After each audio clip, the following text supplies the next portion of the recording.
तो दोस्तों शुरू करते हैं आज की इंफ्रा न्यूज। पहली खबर आ रही है हमारी national highway authority of India से, जिन्होंने नया डेटा प्रेजेंट किया है, जिसके अंतर्गत इन्होंने कहा है कि फरवरी में देश highest percentage of road construction के हिसाब से काम कर चुका है।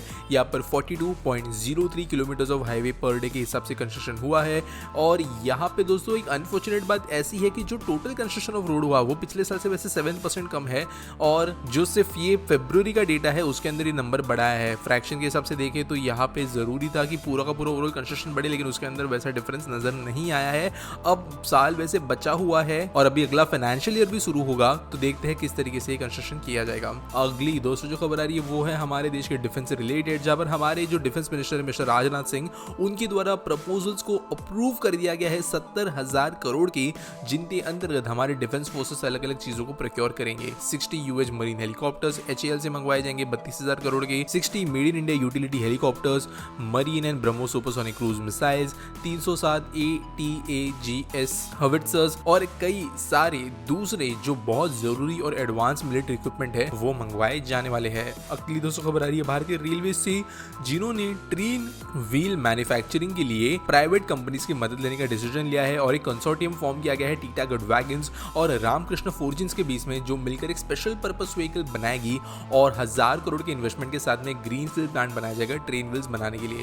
तो दोस्तों ऐसा नहीं है कि भारत के अंदर ट्रेन के व्हील्स बनते नहीं है, लेकिन जो हाई स्पीड ट्रेन के लिए लगने वाले व्हील्स होते हैं उसका जो स्पेशलिटी स्टील है और जो प्रिसिशन से ये व्हील्स बनाने पड़ते हैं, ये टेक्नोलॉजी भारत में एग्जिस्ट नहीं किया करती थी। अगर आपको याद होगा कि पहले जो 2 वंदे भारत एक्सप्रेस शुरू हुई थी वाराणसी दिल्ली और दिल्ली कटरा के बीच में, इन 2 वंदे भारत ट्रेन के अंदर जो व्हील्स इस्तेमाल हुए थे वो इम्पोर्ट हुए थे।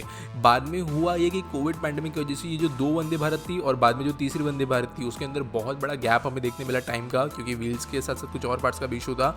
और बाद में जब यूक्रेन रशिया वॉर शुरू हुआ तब बाहर से ही व्हील्स आ रहे थे। इसके बाद में रेलवे ने समझा था कि ना सिर्फ स्टील लेकिन कई सारे ऐसे व्हील्स इंडिया में बनाने की कोशिश की जानी चाहिए। स्टील का तो हमने वैसे सॉर्ट आउट कर लिया सेल के साथ में, लेकिन अभी व्हील्स के ऊपर भी गवर्नमेंट काम करेगी, जिसके बाद में हमें व्हील्स देखने मिलेंगे। करेंटली जो 1000 करोड़ की इन्वेस्टमेंट वाला प्लांट बनेगा, इसमें अगले 20 साल में 80,000 व्हील्स पर ईयर के हिसाब से प्रोडक्शन हो पाएगी। आज पीटी सॉल के बारे में बात करें तो विघ्नेश पूछते हैं, when will India become a first world country like Japan, south Korea, is it even possible by at least 2097? तो देखो यार, पहले ना मैंने एक वीडियो बनाया है कि ये first world, second world, third world country का इशू क्या होता है। इंडिया को थर्ड वर्ल्ड बोलते हैं। मैं आपको फिर से एकदम शॉर्ट में अब एक्सप्लेन करना बोलता हूँ। जब कोल्ड वॉर चल रहा था यूएसए रशिया के बीच में, जो कंट्रीज यूएसए को सपोर्ट कर रही थी उनको फर्स्ट वर्ल्ड कंट्रीज कहा गया, जो कंट्रीज रशिया को सपोर्ट कर रही थी उनको सेकेंड वर्ल्ड और थर्ड वर्ल्ड कंट्रीज कहा गया।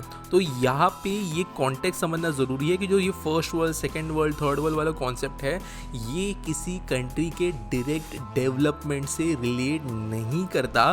ये काइंड ऑफ मिस रिप्रेजेंटेड हो गया है बहुत लंबे समय बाद कि फर्स्ट वर्ल्ड मतलब डेवलपमेंट और थर्ड वर्ल्ड या सेकेंड वर्ल्ड कंट्री मतलब जो है एकदम खराब वाली कंट्री या अंडर डेवलपिंग या डेवलपिंग कंट्री। तो यहाँ पर इंडिया के लिए ये टैग्स ले आना मुश्किल हो, क्योंकि अभी पॉलिटिकल सिनेरियो चेंज हो चुका है। अगर हम सिर्फ बात करें डेवलपमेंट के हिसाब से, देखो कोई प्रिडिक्ट नहीं कर सकता। पिछले कुछ सालों के अंदर ग्रोथ बहुत अच्छी हुई है। कंट्रीज के ऊपर जो इकोनॉमी होती है ग्लोबल लेवल पे, वो बाहरी फैक्टर्स पे भी बहुत डिपेंड करती है। हो सकता है कि 2030, 35 या 40 तक ही इंडिया का जो पर कैपिटा GDP इनकम है वो ग्लोबल लेवल में ऊपरी एशेलॉन में चला जाए, जिसकी वजह से हमें देखने मिले कि बहुत ज़्यादा इंडिया जो है डेवलप हो गया है। मे भी कुछ दिक्कतें आए, मे भी रिजीम चेंज आए, मे भी हमें कोई नेचुरल डिजास्टर देखने मिले, मे भी ग्लोबल इवेंट्स में कुछ चेंजेस हो सकती है जो ऐसे होना नहीं चाहिए, बट अगर होती है तो उस भी चीज़ का भी इफेक्ट पड़ता है। तो ऐसे हम प्रिडिक्ट तो कभी नहीं कर सकते कि कब तक ये होगा, बस हम उसके लिए मेहनत कर सकते हैं और उम्मीद लगा सकते हैं कि ये जल्द से जल्द हो। आपके पास कोई न्यूज़ अगर सबमिट करने के लिए है तो आपको उसके लिए डिस्क्रिप्शन में एक लिंक मिल जाएगी जहाँ पे आप न्यूज़ सबमिट कर सकते हो। आपको क्रेडिट उसके लिए मिलेगा। आपको वीडियो अच्छी लगी होगी तो इसको लाइक करना, चैनल को हमारे सब्सक्राइब करना, क्योंकि रोज हम ऐसे वीडियोस ले आते हैं। और मिलेंगे अगले वीडियो में।